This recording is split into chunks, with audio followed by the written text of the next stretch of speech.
ദേശീയ ഭക്ഷ്യ ഭദ്രതാ നിയമം 2013 അടിസ്ഥാനമാക്കി വിവിധ വകുപ്പുകൾ വഴി നടപ്പിലാക്കി വരുന്ന ഭക്ഷ്യ ഭദ്രതാ പദ്ധതികളിലെ നിർവഹണ പുരോഗതി വിലയിരുത്തുന്നതിനായി സംസ്ഥാന ഭക്ഷ്യ commission chairperson doctor Jinu Zacharia Oommen Idukki ജില്ലയിൽ സന്ദർശനം നടത്തി.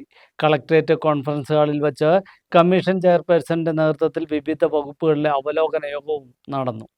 ദേശീയ ഭക്ഷ്യ ഭദ്രതാ നിയമം 2013 അടിസ്ഥാനമാക്കി വിവിധ വകുപ്പുകൾ വഴി നടപ്പിലാക്കി വരുന്ന ഭക്ഷ്യ ഭദ്രതാ പദ്ധതികളുടെ നിർവഹണ പുരോഗതി വിലയിരുത്തുന്നതിനായാണ് സംസ്ഥാന ഭക്ഷ്യ commission chairperson doctor Jinu Zacharia Idukki ജില്ലയിൽ സന്ദർശനം നടത്തിയത്.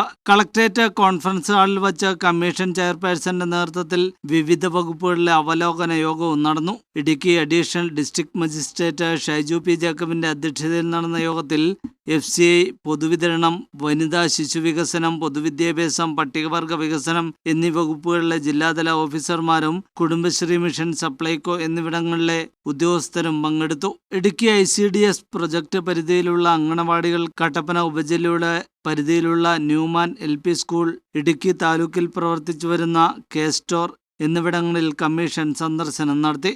അവിടങ്ങളിലെ പോഷകാഹാര വിതരണം, പശ്ചാത്തല സൗകര്യം, ശുചിത്വം എന്നിവ കമ്മീഷൻ വിലയിരുത്തി. ഇടുക്കി ജില്ലയിൽ ഈ ഭക്ഷ്യഭദ്രതാ സ്കീമുകൾ വളരെ നല്ല രീതിയിൽ നടക്കുന്നു എന്ന് അറിയുന്നതിൽ വളരെ സന്തോഷമുണ്ട്. ഇന്ന് വിവിധ അംഗൻവാടികൾ സന്ദർശിച്ചു. അതുപോലെ തന്നെ K-സ്റ്റോർ ഇന്ന് ഈ ന്യൂമാൻ LP സ്കൂളിൽ എത്തിയിരിക്കുകയാണ്. അംഗൻവാടികളുടെ പ്രവർത്തനവും അതുപോലെ തന്നെ ബാക്കിയുള്ള അതിൻ്റെ ചിട്ടകളും അതിൻ്റെ രീതിയിലുള്ള കുഞ്ഞുങ്ങളെ നോക്കുന്നതൊക്കെ വളരെ മാതൃകാപരമായിട്ട് തന്നെ നടക്കുന്നു എന്ന് അറിഞ്ഞതിൽ വളരെ അഭിമാനം തോന്നുകയാണ്. വാഴത്തോപ്പ് പഞ്ചായത്തിലെ വാഴത്തോപ്പ് അങ്കണവാടിയിലെ പരിശോധനയിൽ കണ്ടെത്തിയ കാലാവധി കഴിഞ്ഞ റവ അടിയന്തരമായി അവിടെ നിന്ന് മാറ്റുന്നതിനും വിഷയത്തിൽ വനിതാ ശിശു വികസന വകുപ്പിൽ നിന്ന് വിശദീകരണം ആവശ്യപ്പെടുവാനും കമ്മീഷൻ തീരുമാനമെടുത്തു.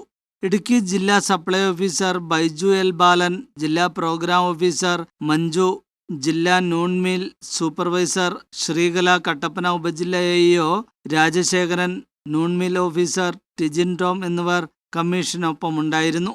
News bureau, Idukki.